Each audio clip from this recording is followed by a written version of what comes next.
नमस्कार। झारखंड की 10 फटाफट और काम की खबरों के लिए वीडियो को अंत तक जरूर देखें। झारखंड में खसरे से मरने वालों की संख्या बढ़ी। डब्ल्यूएचओ की रिपोर्ट में दावा, सरकार चलाएगी टीकाकरण अभियान। राज्य के 9 जिलों में खसरे के बढ़ते मामलों से चिंतित झारखंड सरकार ने 15 अप्रैल से 5 सप्ताह तक विशेष खसरा रूबेला अभियान चलाने का फैसला किया है। डब्ल्यूएचओ की एक रिपोर्ट के मुताबिक महाराष्ट्र, झारखंड, गुजरात और हरियाणा में खसरे के सबसे ज्यादा मरीज सामने आए हैं।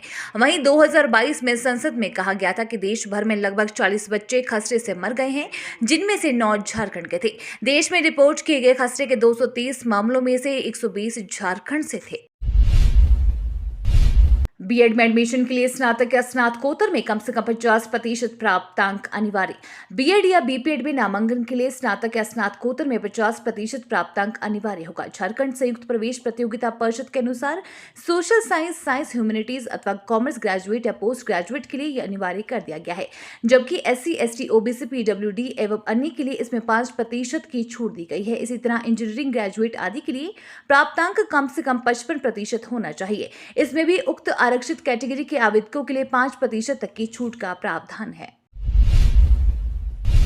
झारखंड कैडर के 10 आईपीएस को मिली प्रोन्नति। झारखंड कैडर के 10 आईपीएस को प्रोन्नति मिली है। गृह कारा आपदा प्रबंधन विभाग द्वारा जारी आदेश के अनुसार 8 आईपीएस को जूनियर एडमिनिस्ट्रेटिव ग्रेड वेतनमान लेवल 12 ऑफ पे मैट्रिक्स में प्रोन्नति मिली है। वहीं 2 आईपीएस को सीनियर टाइम स्केल के वेतनमान लेवल 11 ऑफ पे मैट्रिक्स में प्रमोशन मिला है। इन सभी आईपीएस को प्रोन्नति देते हुए गृह कारा आपदा प्रबंधन विभाग ने आदेश जारी करते हुए कहा है कि इनको उपलब्ध कराए गए प्रशिक्षण के अगले स्लॉट में इनके द्वारा मिड कैरियर प्रशिक्षण कार्यक्रम फेज 3 पूर्ण कर लिया जाए। इससे प्रोन्नति के बाद पदाधिकारी का वर्तमान पदस्थापन प्रभावित नहीं होगा।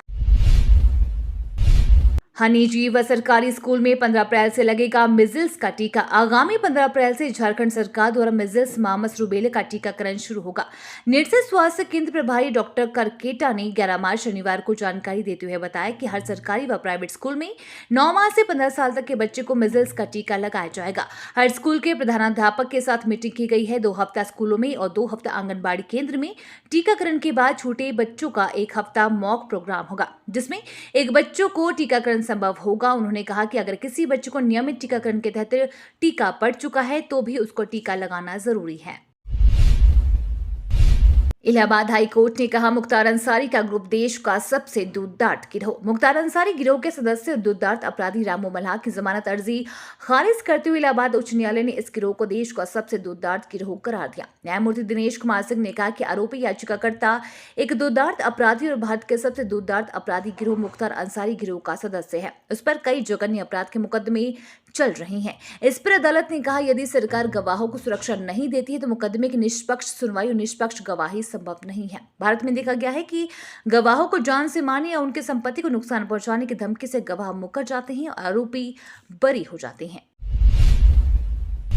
अब रविवार को भी चलेगी धनबाद पटना इंटरसिटी एक्सप्रेस। धनबाद पटना के बीच यात्रा करने वालों के लिए एक अच्छी खबर है। इस रूट पर चलने वाली ट्रेन संख्या 13,331, 13,332 धनबाद पटना धनबाद इंटरसिटी एक्सप्रेस का परिचालन अब रविवार को भी किया जाएगा। पहले ये ट्रेन सोमवार से शनिवार तक चलती थी।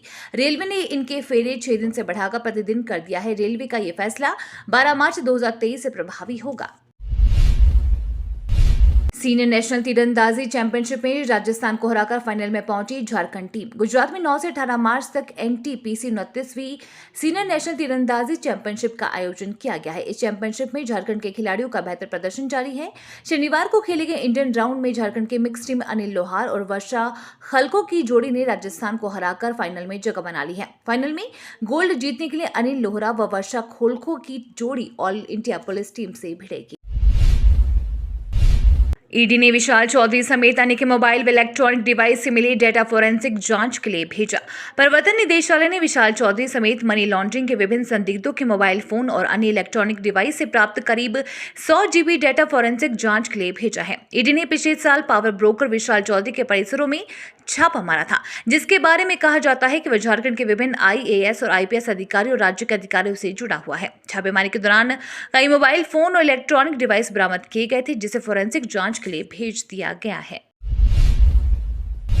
विश्व थांगटा दिवस पर 17 राष्ट्रीय खिलाड़ियों को किया गया सम्मानित। शनिवार को विश्व थांगटा दिवस के अवसर पर 17 राष्ट्रीय थांगटा खिलाड़ियों को झारखंड थांगटा संघ ने सम्मानित किया। सम्मानित होने वाले सभी खिलाड़ी झारखंड के विभिन्न जिलों से हैं, जिन्होंने इस खेल में राष्ट्रीय स्तर पर पदक जीतकर झारखंड का मान बढ़ाया है। बोकारो जिला थांगटा संघ के सचिव संजू कुमार ने सभी खिलाड़ियों को पुष्प गुच्छ के साथ स्मृति चिन्ह देकर सम्मानित किया। इस दौरान घोषणा की गई कि खिलाड़ियों को सम्मानित करने का ये सिलसिला लगातार जारी रहेगा। प्रत्येक वर्ष 11 मार्च को विश्व थांगटा दिवस के अवसर पर सम्मान समारोह का आयोजन कर खिलाड़ियों को उनके प्रदर्शन के आधार पर सम्मानित किया जाएगा। मई के पहले हफ्ते में होगा रांची संसदीय क्षेत्र का सांसद सांस्कृतिक महोत्सव। सांसद खेल महोत्सव के बाद अब रांची के सांसद संजय सेठ सांसद सांस्कृतिक महोत्सव आयोजित कर रहे हैं। खास बात यह है कि पूरे देश में इस तरह का पहला आयोजन होगा। 3 दिवसीय सांसद सांस्कृतिक महोत्सव का आयोजन 5, 6 और 7 मई को होगा। सांसद संजय सेठ ने प्रेस वार्ता में कहा कि रांची लोकसभा क्षेत्र स्तरीय सांसद सांस्कृतिक महोत्सव में रांची लोकसभा क्षेत्र की सभी विधानसभाओं से जुड़े विभिन्न विधाओं के कलाकार अपनी सहभागिता निभाएंगे। उनकी कलाओं व संस्कृतियों को हम राष्ट्रीय और वैश्विक पटल पर लेकर जाएं, यही इस महोत्सव का उद्देश्य है। इसमें भाग लेने के लिए 20 मार्च से रजिस्ट्रेशन शुरू होगा, जो 15 अप्रैल तक चलेगा। ये तो थी आज की बड़ी खबरें। अपने गांव या शहर की न्यूज देखने के लिए हमें कमेंट में जरूर बताएं कि आप न्यूज को कहां से देख रहे हैं।